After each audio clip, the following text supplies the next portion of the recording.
Did you know, according to McKinsey, nearly a half of CEOs that get hired by these big companies fail within 18 months, and it just happened to Starbucks. They hired this guy. This guy's going to be good. He comes in. They're excited about him. His name is Laxman Narasimhan. 17 months later, he takes the company from roughly being worth last April of 2023, around $114 billion to $74 billion, loses the company $40 billion, and they go and they hire a guy who took Chipotle from 2018 to 2024 from roughly $7 billion Chipotle was worth to $70 billion, and they take that guy away from Chipotle. It was so bad that the day they announced that Starbucks hired this guy, Chipotle lost almost 8% in a day. But Starbucks, when they hired this guy, announced it, their stock went up 25% in one day, just because they announced this guy named Brian Niccol, which, by the way, shout out to a video we did 2 weeks ago about CMOs. This guy used to be a CMO before he became a CEO at Starbucks, and now everybody is excited on what he's going to be doing to the company. Having said that, today we're going to talk about the power of hiring the right CEO for your company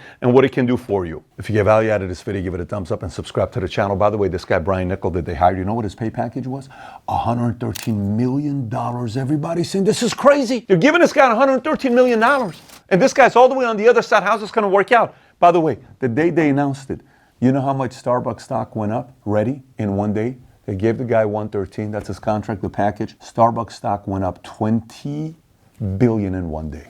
This is what happened to their stock. So everybody's excited because they're like, oh my God, what this guy did on Chipotle. How many guys have used the Starbucks app? You're like, I'm placing the order. It took me so long to kind of go through it. Then I go in there and it still takes a long time. I wish it was ready. I wish the app was better. And this is Starbucks. This is Howard Schultz. How do you not figure this thing out? Guess what Brian Niccol's specialty was at Chipotle? That's exactly what he did over there. So they're bringing that away on how he took Chipotle from $7 billion to $70 billion in 6 years. And they're sitting there saying, we think we can do the same thing with this guy. By the way, out of the $113 million package that he has, I believe $75 million of it is purely equity, tied to the stock. So every time he takes stocks value, Starbucks valuation higher, that 75 could be 150 million, 300 million, 600 million. This guy could make a lot of money for himself, but as well as the shareholders out there that are sitting there saying, hopefully this is the CEO we've been waiting for. Now let's take a look at these two CEOs to see what their backgrounds is, because how come the first one didn't work out? They said 18 months, nearly half of CEOs don't make it. The guy got fired after 17 months and they brought the new guy. He didn't even hit the number of 18 months. So when you think about the CEO that got fired or left, whatever you want to call it, Laxman, his background, spent nearly 2 decades at McKinsey & Company, okay?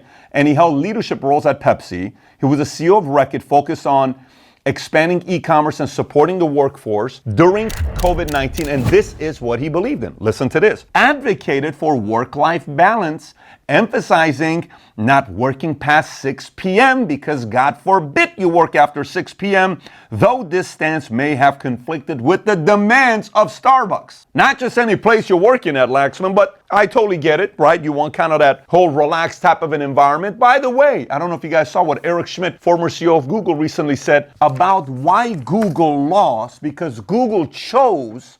I'll let him tell you. Go ahead and listen to what Eric Schmidt had to say. I'm no longer a Google employee. In the spirit of full disclosure, Google decided that work-life balance and going home early and working from home was more important than winning. And the reason startups work is because the people work like hell.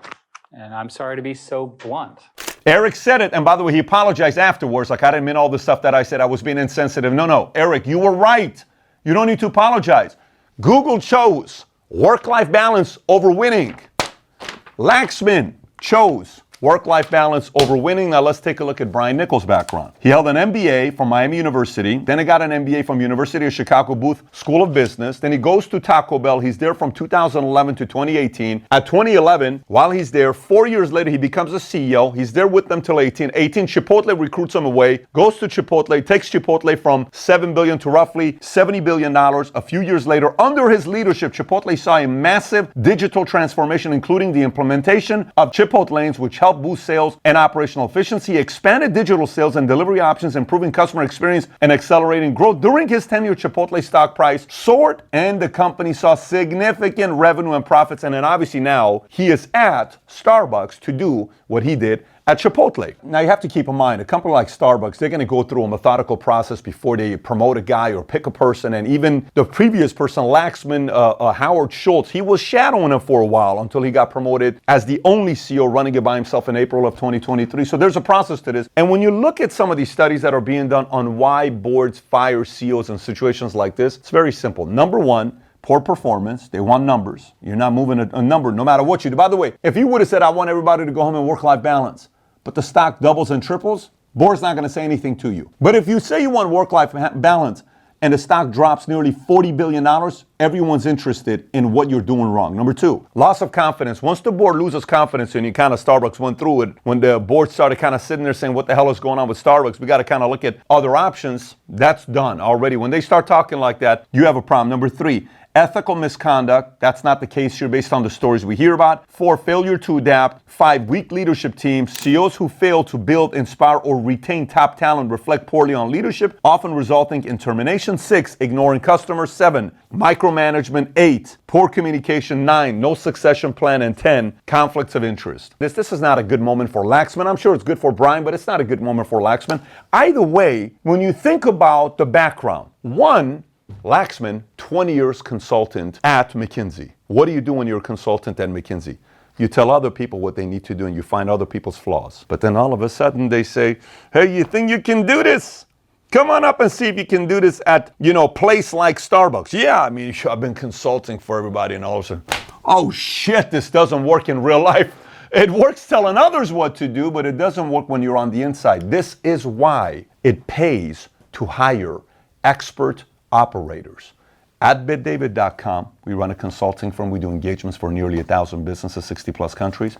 The people you speak to are expert operators. If you want to raise money, you're going to talk to somebody who's raised hundreds of millions of dollars. If you want to exit a company, you're going to talk to a founder who went from zero to selling their business for a few $100 million and exit. But that is the expert operator who's done this, not just somebody who got an MBA telling you what to do. If that's something that you need right now in your business, go to BidDavid.com to learn more about it. If you got value out of this video, give it a thumbs up and subscribe to the channel. And I did a video a month ago on why CEOs don't trust CMOs and why CMOs have the shortest lifespan, except if your name is Brian Niccol. You whoop some major ass. If you've never seen that video, click here to watch it. Take care, everybody. Bye-bye, bye-bye.